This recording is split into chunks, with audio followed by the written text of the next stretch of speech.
নমস্কার বন্ধুরা, আজ আমি আপনাদের হাতে মেখে 5 মিনিটে ইলিশ মাছের তেল ঝাল রান্না করে দেখাবো।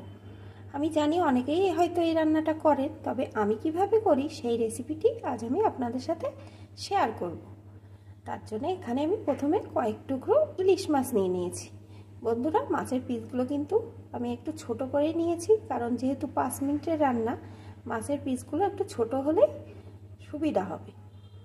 এখন আমি এর ভিতরে প্রথমে দিয়ে দেব একটা কুচি করে রাখা আলুকে। আর বন্ধুরা, প্লিজ একটা লাইক দিয়ে ভিডিওটা দেখবেন। দিয়ে দেব 1 চামচ টক দই, 4টে চেরা কাঁচা লঙ্কা,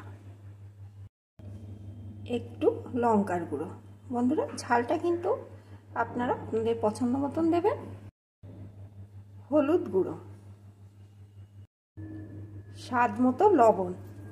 এখন হাতের সাহায্যে সব কিছুকে ভালো করে মাখিয়ে নেব।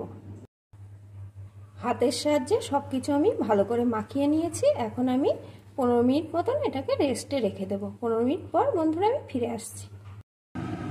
15 মিনিট পর আমি রান্নার জন্য একটা কড়াই বসিয়ে দিয়েছি, আর তাতে দিয়ে দিয়েছি পরিমাণ মতো সর্ষের তেল। রান্নাটা কিন্তু বন্ধুরা সর্ষের তেলেই করতে হবে, কারণ ইলিশ মাছ রান্না সর্ষের তেলেই ভালো হয়। তেলটা গরম হয়ে গেছে। এখন এর ভিতরে দিয়ে দেব একটা শুকনো লঙ্কা, একটু কালো জিরে। ফোড়নগুলো একটু লাল লাল হলে এর ভিতরে আমি ম্যারিনেট করা মাছের টুকরোগুলো একসাথে সব দিয়ে দেব।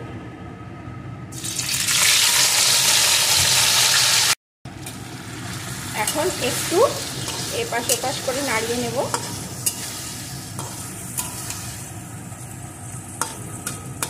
এখন যে বাটিটাই ম্যারিনেট করা ছিল সেই বাটিটা ধুয়ে পরিমাণ মতো জল দিয়ে দেব।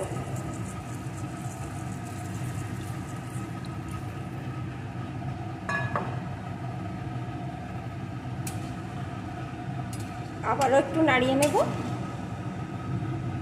নিয়ে এখন 5 মিনিট আমি এটাকে ভালো করে ফুটিয়ে নেব।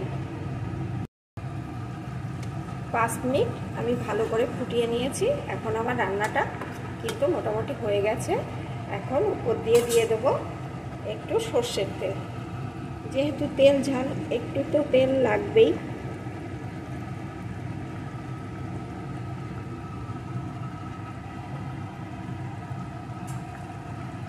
এখন একটু নাড়িয়ে নেব। ব্যাস, আমার এখানে রেডি হয়ে গেছে 5 মিনিটে হাতে মাখা ইলিশ মাছের তেল ঝাল। বন্ধুরা, আমাকে কমেন্ট করে জানাবেন যে আপনারা কে কে এইভাবে এই রান্নাটা করে খেয়েছেন, আর যদি না খেয়ে থাকেন অবশ্যই একবার ট্রাই করবেন। এখন আমার রান্নাটা রেডি, আমি একটা পাত্রে নামিয়ে নেব।